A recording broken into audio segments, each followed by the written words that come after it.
Guys, may pupuntahan tayong pugad ng ibon, yun o. Nakikita nyo yung stick na yun, yun o. Stick na yan, tignan nyo, baka may lilipad na ibon dyan kasi meron daw pugad dyan eh. Tignan natin.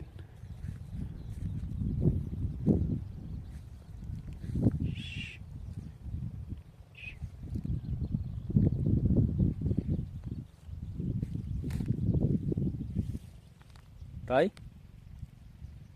Mike? Mike?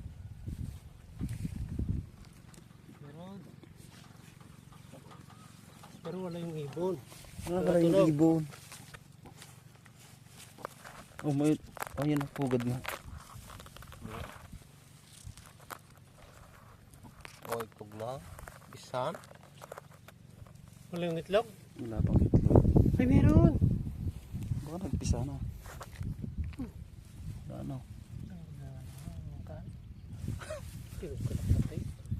May kumain o may kumuha. Bye bye.